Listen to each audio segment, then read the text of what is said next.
Speaking with Chuck Yagla, who's being inducted as a outstanding official at the National Wrestling Hall of Fame this weekend. Chuck, you're an outstanding athlete, an Olympian, and why officiating? Why did you get involved on the other side?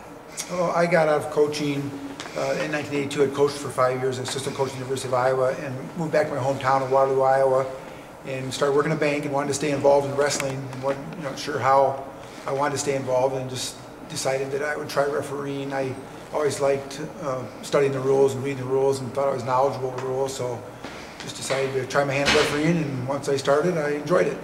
Was there things that were totally different about officiating than being either an athlete or a coach that you found once you got out on the mat and had to actually run the match?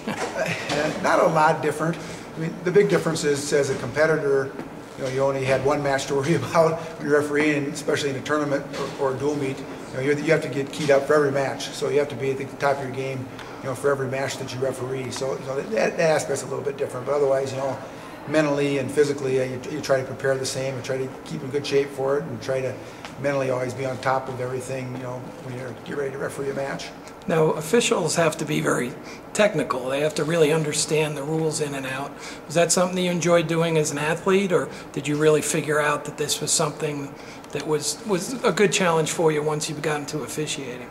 Actually, as an athlete, I enjoyed being knowledgeable of the rules, so that was an easy transition for me. I always liked, being on top of how the rules operate and how they work, so that was a pretty easy transition for me into being a referee. How quickly did you start getting assignments that were, more than just local stuff in refereeing? Actually, for me, I probably had an unfair advantage compared to other officials, since I had coached for 5 years, and my background as an athlete, a lot of the coaches knew me and respected me, so I was able to start right away doing college matches. I mean, not big-time college matches, but in Iowa, I started working the Iowa Conference, which is one of the top Division III conferences.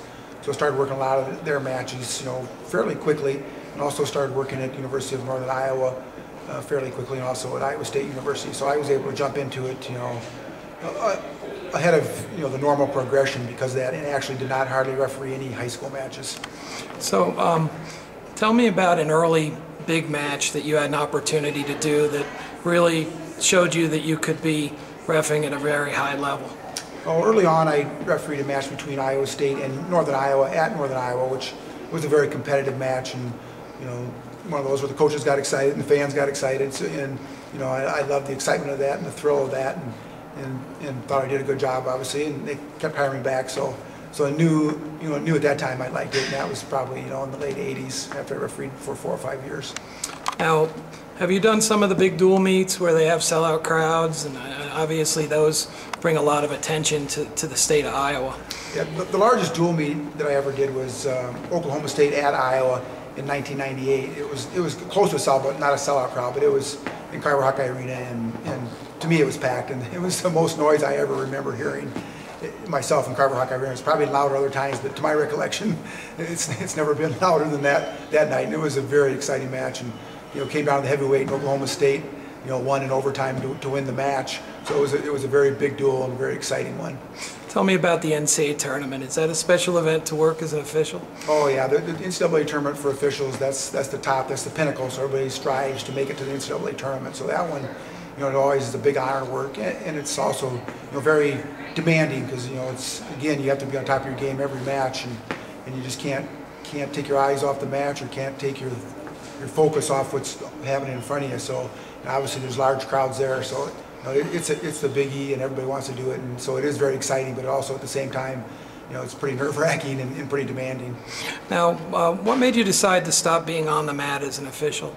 Well, a couple of things. The main thing was I have a 4-year-old grandson now that, as an official, obviously you're gone every weekend, and they live about 40 miles away from where I live. About the only time I would get to see him was on the weekends, and I just didn't want to lose that time to be able to spend with him and being away from him.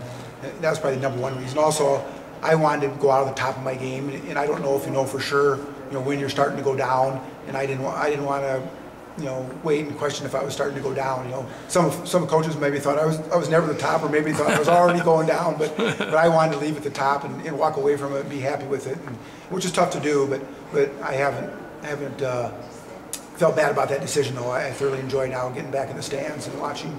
Now, you're doing some commissioner type work with the officials? Yes, I'm a coordinator of officials for the Big Ten Conference and the Big 12 Conference, which luckily does not require a lot of travel.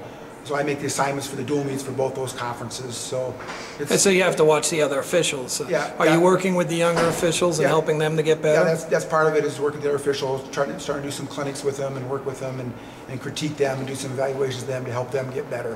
What do you think when you were told that the Hall of Fame was going to recognize you as an outstanding official this year? Oh, just a tremendous thrill and very exciting. You know, it's the National Hall of Fame, so it's the biggie. So being inducted is just a tremendous honor, a tremendous thrill, and just really excited about it. Yeah, does it match up with what you were able to achieve as an athlete? No, as an athlete, I don't think you can top those. I mean, it's great to go into Hall of Fame, but as an athlete, you know, those are the biggest thrills when you're actually out on the mat competing. You know, I don't think I could top any of those exciting times. But you've been able to stay in wrestling at a high level as an official, and now, you know, to be recognized for what you've done. Yeah, it's great to be recognized, and great that I feel like I gave back to the sport by staying as an official. I mean, you know, it's one of those things that I felt I was good at it and could give back to the sport, and always felt I, you know, called a fair match. So, you know, it's great to be recognized for that. Outstanding. Thank you so much, Chuck. Appreciate your time.